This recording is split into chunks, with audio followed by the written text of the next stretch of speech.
नमस्कार, मैं आशीष पाठक आप सभी का स्वागत करता हूं। शिक्षक प्लस में नवोदय विद्यालय में आपके नॉन टीचिंग के बम्पर भर्ती आई हैं।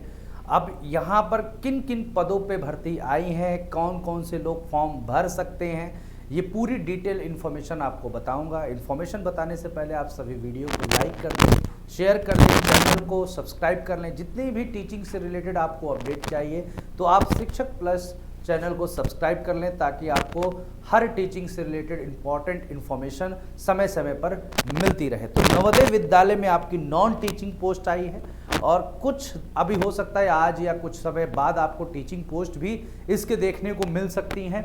तो यहाँ पर पहला जो पोस्ट है आप देख रहे हो, टोटल आपका यहाँ बोला गया है 650 नवोदय विद्यालय हैं।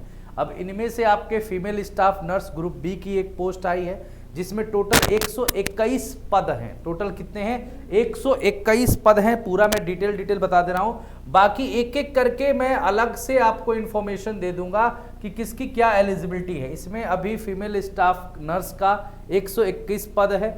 उसी तरह आप आओगे असिस्टेंट सेक्शन ऑफिसर है, ग्रुप बी का पोस्ट है ये भी, इसमें टोटल 5 पोस्ट है। उसके बाद से ऑडिट असिस्टेंट का है, इसमें सब एक्सपीरियंस चाहिए तो 12 पोस्ट है। जूनियर ट्रांसलेशन ऑफिसर का है, इसका भी 4 पद है। और लीगल असिस्टेंट का 1 पद है। स्टेनोग्राफर का आपका 23 पद है। जो स्टेनो वाले बच्चे हैं उनके लिए एक अच्छा है, 23 पद है, उतना खास तो नहीं, लेकिन स्टेनो के लिए आपका 1 पद ही तो आपको लेना है सिलेक्शन में। कंप्यूटर ऑपरेटर के लिए 2 पद है, इसके भी कम पद आए हैं, लेकिन जिनके पद आए हैं उनको देख लीजिए। जैसे कैटरिंग सुपरवाइजर के 78 पद हैं। जूनियर सेक्रेटरीट असिस्टेंट जेएस से जो एक क्लर्क बोल सकते हो आप, उस क्लर्क के पोस्ट आप कह सकते हो, 2 जगह इसकी पद आते हैं। एक आता है हेडक्वार्टर में, है ना, हेडक्वार्टर में आता है, उसमें जो पदों की संख्या होती है वो कम होता है क्योंकि यहाँ पे आपकी पोस्टिंग जो होती है वो हेडक्वार्टर पे होती है। तो यहाँ 21 पद है। और एक होता है कि नवोदय विद्यालय में जो पोस्टिंग होती है वो आपके जेएनवी कैडर बोला जाता है, उसमें आपके पदों की संख्या 360 है। तो 360 पद आपके बहुत अच्छे खासे पद होते हैं। ऐसे ही अभी पिछले ईएमआरएस में, चाहे आप केवीएस में, इतने ही पद आते हैं इसके।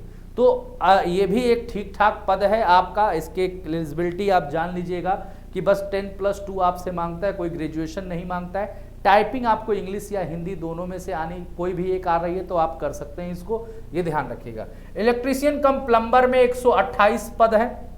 लैब अटेंडेंट के 161 पद हैं, ठीक ठाक इसके भी पद हैं आपके लैब अटेंडेंट के। इसमें भी 10+2 ही मांगता है, साइंस ग्रुप से हैं। मैथ्स हेल्पर के ठीक ठाक आपके अच्छे पद हैं, 442 पद हैं मैथ्स हेल्पर के, ठीक है। मल्टी एमटीएस के आपके 19 पद हैं, बहुत ज्यादा पद इसके नहीं है। मैथ्स हेल्पर के ज्यादा पद है, क्योंकि मैथ्स हेल्पर इसलिए चाहिए होता है कि आपका जो ये वैकेंसी है ये कहीं ना कहीं जेएनवी जो होता है वो आवासीय विद्यालय होता है, यहाँ बच्चे रहते हैं तो उनके खाना बनाने सब चीज़ों के लिए मैथ्स हेल्पर हमेशा ज़रूरत होता है, तो इसलिए इसकी ज़्यादा वैकेंसी आपको देखने को मिल रही है। अगर हम बात करते हैं अब इनमें एक एक की एलिजिबिलिटी की बात करें तो यहाँ पर आप एलिजिबिलिटी देख सकते हैं कि क्या क्या एलिजिबिलिटी है। जैसे फीमेल स्टाफ नर्स पहला जो पद था उसका अब 35 वर्ष तक चाहिए, मैक्सिमम एज 35। इसमें बीएससी नर्सिंग आपका होना चाहिए, या आप कोई रेगुलर कोर्स बीएससी नर्सिंग किसी यूनिवर्सिटी से किए हैं, या ऑनर्स आपका नर्सिंग से है, या आप post basics nurse BSc nursing from recognised university या इंस्टीट्यूट में है।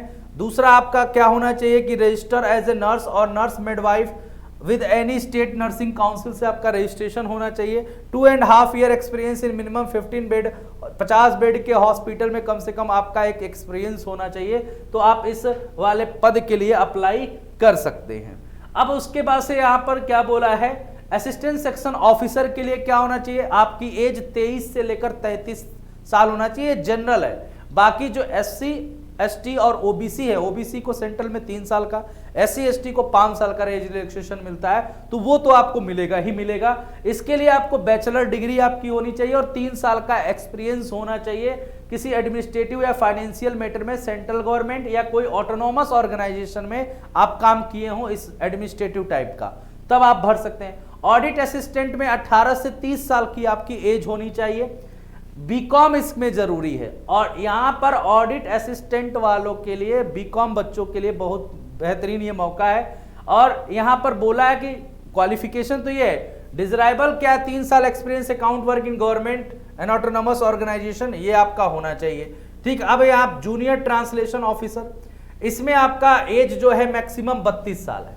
ठीक है, मैक्सिमम इसमें मास्टर डिग्री आपका यूनिवर्सिटी से in Hindi with English as a compulsory और elective subject as the medium of examination at the degree level. ठीक है, एक बात ध्यान रखिएगा कि मास्टर डिग्री किसी में भी अगर आपका हिंदी है विद इंग्लिश एज ए क्या है आपका रिलेटिव सब्जेक्ट और as the medium of examination at the degree level, अगर आपके डिग्री लेवल पर आपका मीडियम आपका क्या है, ये है। ठीक है, हिंदी आपका जैसे मास्टर डिग्री हिंदी में है और इंग्लिश एज ए आपका कोई इलेक्टिव सब्जेक्ट या आपका मीडियम रहा है तो आप भर सकते हो, या डिग्री आप मास्टर डिग्री इंग्लिश में है और हिंदी एज ए कंपल्सरी और इलेक्टिव सब्जेक्ट या तो आपका कंपल्सरी रहा हो या इलेक्टिव रहा हो और as the medium of examination रहा हो एट द डिग्री लेवल पर। डिग्री लेवल मतलब ग्रेजुएट लेवल पे, समझ रहे हैं। डिग्री लेवल पर मतलब मास्टर आपने हिंदी से किया लेकिन इंग्लिश आपका कोई कंपलसरी सब्जेक्ट या इलेक्टिव सब्जेक्ट रहा हो डिग्री लेवल पे, तब आप अप्लाई कर सकते हो। या आपकी मास्टर की डिग्री इंग्लिश में है और हिंदी सब्जेक्ट रहा है आपकी डिग्री में बैचलर में एज ए इलेक्टिव या कंपलसरी, तो आप अप्लाई कर सकते हैं। Master degree university in any subject other than Hindi और English with Hindi medium and English as a compulsory और इलेक्टिव सब्जेक्ट और as in the medium of examination at the degree level. इसमें क्या बोला है कि अगर मास्टर डिग्री आपका किसी भी सब्जेक्ट से है, चाहे वो अदर देन हिंदी और इंग्लिश है, इनसे अगर अलग का है, विद हिंदी मीडियम अगर हिंदी मीडियम के हैं and English as a compulsory और इलेक्टिव सब्जेक्ट, अगर आप हिंदी मीडियम के हैं किसी और सब्जेक्ट से मास्टर डिग्री किए हैं और आपके डिग्री में क्या इंग्लिश कोई कंपलसरी सब्जेक्ट या इलेक्टिव सब्जेक्ट रहा है, तभी भी आप भर सकते हैं। थोड़ा पेचीदा है समझना, ध्यान से दीजिएगा। मतलब मास्टर डिग्री किसी भी सब्जेक्ट से आप किए हो और आपका मीडियम जो है मास्टर का वो हिंदी रहा है, तो आपके ग्रेजुएशन में इंग्लिश एज ए इलेक्टिव या कंपलसरी सब्जेक्ट रहा है, तब भर सकते हो। दूसरा बोला है कि अगर आपने मास्टर डिग्री किसी और सब्जेक्ट से किया है, ठीक है ना, ये ध्यान रखिएगा, other than English Hindi and with Hindi and English as a compulsory और इलेक्टिव सब्जेक्ट और either of the two as a medium of examination and other as a compulsory और elective subject at a degree level.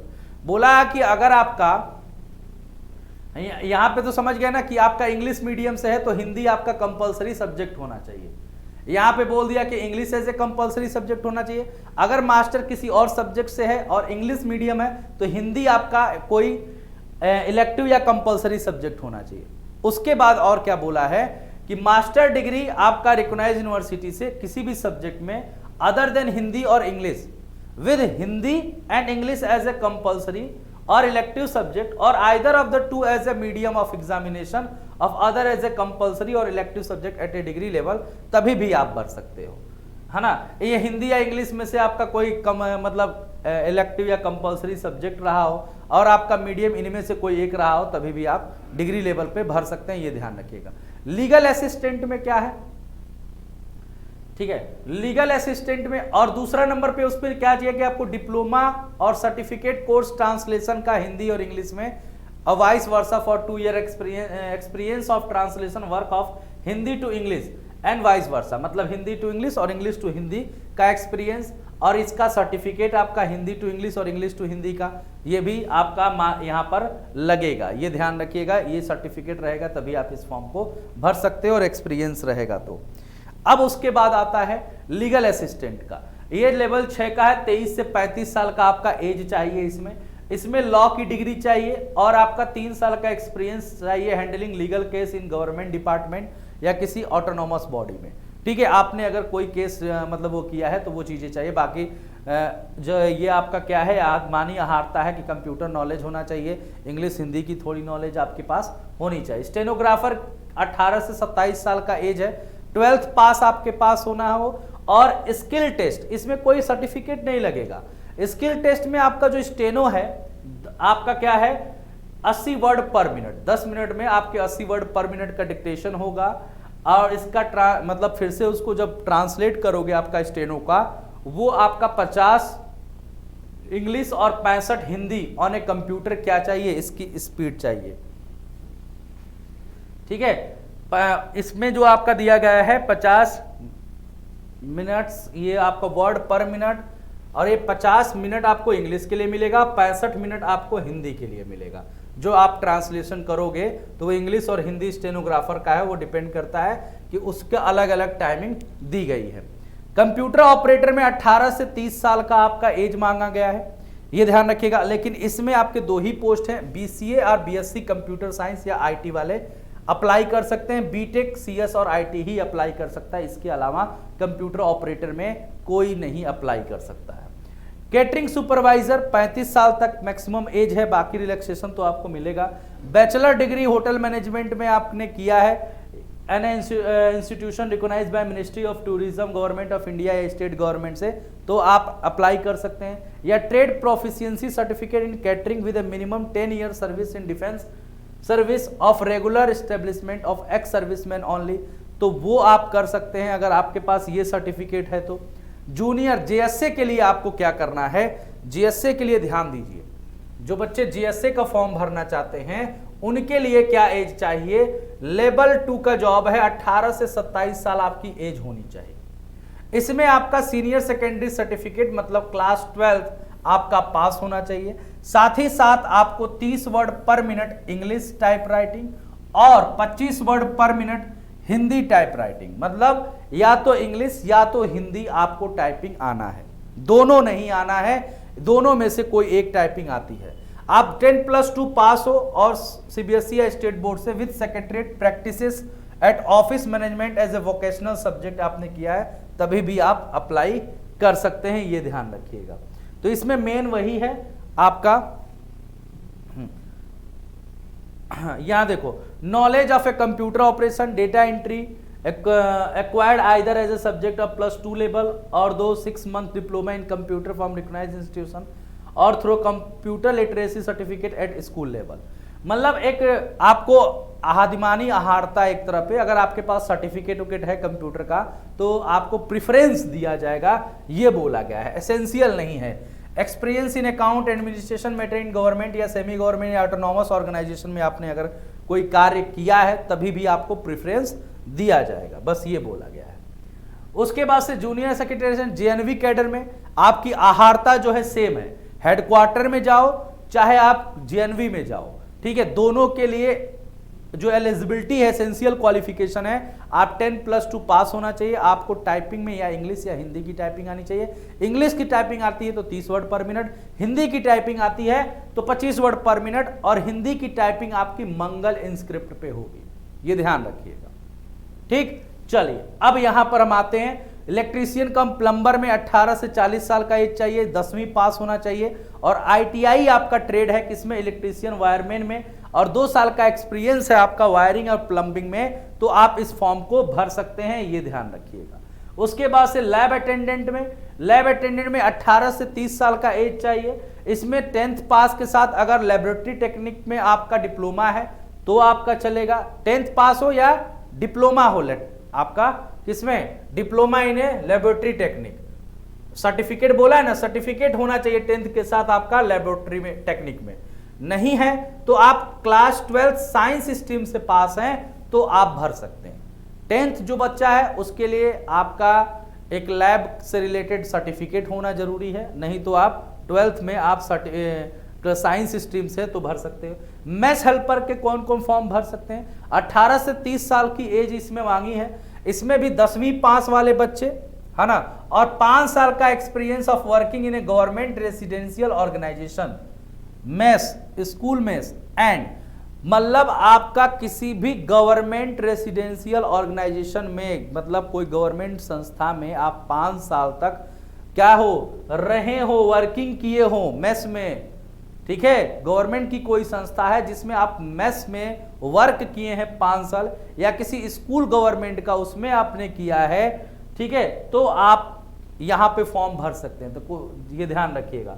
Passing of skill test prescribe by NVS के द्वारा इसमें एक skill test किया जाता है। Qualification मैंने आपको बता दिया, इसकी 10th बेसिस पे है, बाकी एज रिलैक्सेशन 5 और 3 साल तो आपको मिलता ही है, ये चीजें आप ध्यान दीजिए। अब आते हैं हम थोड़ा सा आपका कि एग्जाम पैटर्न क्या होगा, क्या क्या पूछता है, इसके बारे में मैं आप लोगों को बता देता हूं कि देखिए दो तीन चीजें तो आपकी कॉमन है। रीजनिंग क्वेश्चन आपका पूछेगा ही पूछेगा, मैथ्स आपका आएगा, जीएस आपका आएगा, इंग्लिश हिंदी आपका आएगा ही आएगा। किसी किसी पोस्ट में आपका कंप्यूटर आता है, किसी किसी में आपके सब्जेक्ट नॉलेज आएंगे। जैसे आपका यहां पर बोला स्टाफ नर्स, यहाँ रीजनिंग 15 क्वेश्चन, जीएस के 15 क्वेश्चन और इंग्लिश हिंदी के आपके 10-10 क्वेश्चन आपके आएंगे। आपके ये इतने, बाकी आपका सब्जेक्ट नॉलेज 70 आएगा, 120 होगा।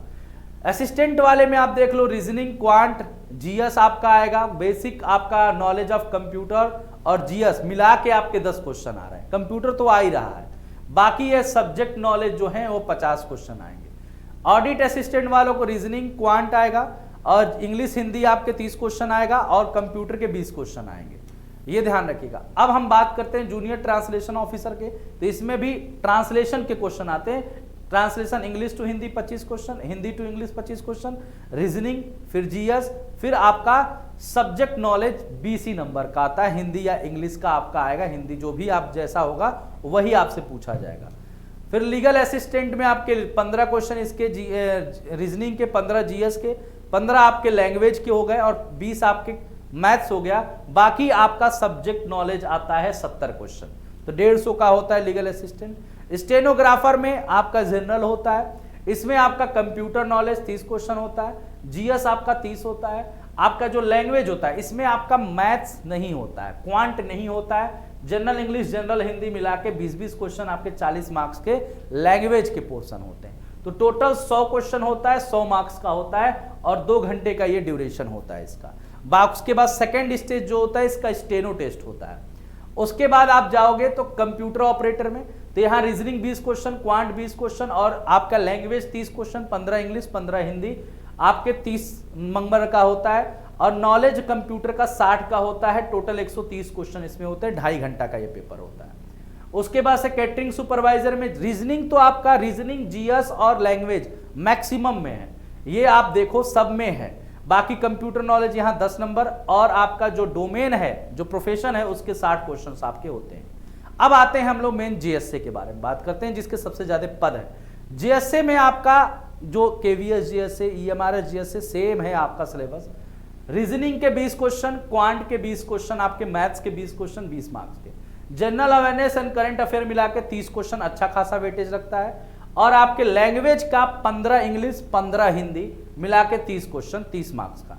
कंप्यूटर के भी 30 क्वेश्चन 30 मार्क्स के, टोटल 130 क्वेश्चन होंगे, 130 मार्क्स के होंगे। ये पहला स्टेज होगा, इसको क्वालिफाई करने के बाद आप दूसरे स्टेज पे जाओगे। यहाँ पे आपका स्किल टेस्ट होगा, टाइपिंग टेस्ट होगा। टाइपिंग टेस्ट के बाद आपके इसी के बेसिस पर मेरिट बनेगा, ये ध्यान रखिएगा, ये क्वालिफाइंग होता है। ये जेएनवी कैडर सेम है आपका पूरा का पूरा, उसमें कोई अंतर नहीं है। इलेक्ट्रीशियन प्लम्बर में जाओगे तो रीजनिंग पूछेगा, जनरल अवेयरनेस और लैंग्वेज आपका 30 क्वेश्चन 15-15 पूछेगा ही और आपका स्पेसिफिक नॉलेज 60 क्वेश्चन पूछेगा। लैब अटेंडेंट में आओगे तो रीजनिंग 15 क्वेश्चन, यही ईएमआरएस का भी है। जनरल अवेयरनेस का 15 क्वेश्चन, लैंग्वेज आपका इंग्लिश एंड हिंदी 15-15 30 क्वेश्चन आपके आएंगे। सब्जेक्ट स्पेसिफिक नॉलेज मतलब लैब, मतलब क्लास 12 की साइंस लेवल तक, क्लास 12 लेवल की नहीं, क्लास 10th लेवल तक इसमें साइंस पूछी जाती है और 60 क्वेश्चन इसमें पूछा जाता है। ठीक है, क्लास 9 10th की साइंस होती है, 60 क्वेश्चन आपका होता है। उसके बाद से आपका अगर हम बात करें यहाँ पर, तो ये आपका मेस हेल्पर है, इसमें 15 रीजनिंग, 15 जीएस और 20 क्वेश्चन 10 इंग्लिश 10 हिंदी के आपके लैंग्वेज के क्वेश्चन होते हैं। और सब्जेक्ट में आपका ये पार्ट जो देख रहे हो एकदम छोटा मोटा है। फूड क्या होता है, न्यूट्रिशन क्या होता है, हाइजीन क्या होता है, इंडियन फूड्स क्या क्या होते हैं, तो जो आप कार्य करते हैं उससे 70 क्वेश्चन होता है।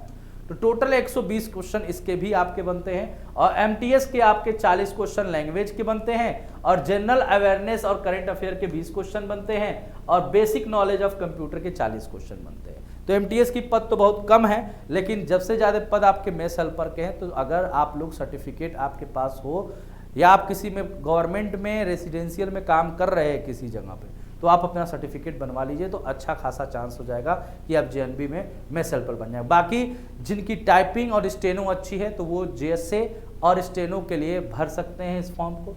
बाकी जो बच्चे तैयारी करना चाहते हैं कि आपके पास देखिए यहीं पर एक साथ 2 तैयारी आप कर सकते हो। अभी कुछ ही हो सकता है कि ईएमआरएस का भी आ जाए नेक्स्ट सेकेंड स्टेज, इनका ईएमआरएस का जेएसए हो गया, और अगर हम एनवीएस का जेएसए बोले, दोनों ऑलमोस्ट आपका सेम है। आपका लैब अटेंडेंट हो गया, दोनों का दोनों लैब अटेंडेंट, इसका लैब अटेंडेंट और इसका लैब अटेंडेंट, दोनों के सिलेबस आपके सेम है। तो आप एक साथ ईएमआरएस और एनवीएस की तैयारी कर सकते हैं। परीक्षा प्लस एप्लीकेशन आप इंस्टॉल करिए, परीक्षा प्लस एप्लीकेशन इंस्टॉल करिए। यहां पर आपको दोनों बैचेस आपके हैं, कोई भी बैच आप एक इनरोल कर लेते हैं तो आपकी तैयारी हो जाएगी। ऐसा नहीं है कि आप ईएमआरएस पढ़ रहे हो तो एनवीएस नहीं हो पाएगा, पढ़ना वही है, सिलेबस आपका सब कुछ वही रहता है। तो अगर आप एनवीएस पढ़ रहे हो, कोई एक बैच लिए हो तो ऑलरेडी हो, अगर एक बैच लिए हो दूसरा लेने की जरूरत नहीं है, मैं बार बार बोल रहा हूं। तो आप परीक्षा प्लस ऐप से जो अभी तक नहीं लिए वो जाके इस बैच को परचेस कर सकते हैं। बाकी एक एक करके मैं सभी पोस्ट का डिटेल अलग से बना दूंगा, क्या टाइपिंग स्पीड चाहिए, किस पे आपको टाइपिंग करनी है, क्या क्या पढ़ना है बेसिकली, क्योंकि ये सिलेबस नवोदय विद्यालय डिटेल में सिलेबस नहीं देता है, ठीक है, ये ध्यान रखिएगा। डिटेलिंग इसकी सिलेबस की नहीं होती है ईएमआरएस की तरह। तो मैं ऑलमोस्ट पिछले पेपर के अकॉर्डिंग पर आपको इसके डिटेलिंग सिलेबस भी बता दूंगा। तो एक एक करके सभी वीडियो को मैं आपके जरूर पूरा डिटेल में बता दूंगा, हर एक पोस्ट के बारे में बता दूंगा। बाकी जितने भी बच्चे इच्छुक हैं कमेंट में ज़रूर बताइए। अगर आपको कोई समस्या है तभी भी कमेंट में बताइए, हम पूरी कोशिश करेंगे कि आपकी समस्याओं का समाधान हो। चलिए इसी के साथ मैं आप सभी से विदा लेता हूं। मस्त रहिए, स्वस्थ रहिए, जबरदस्त रहिए।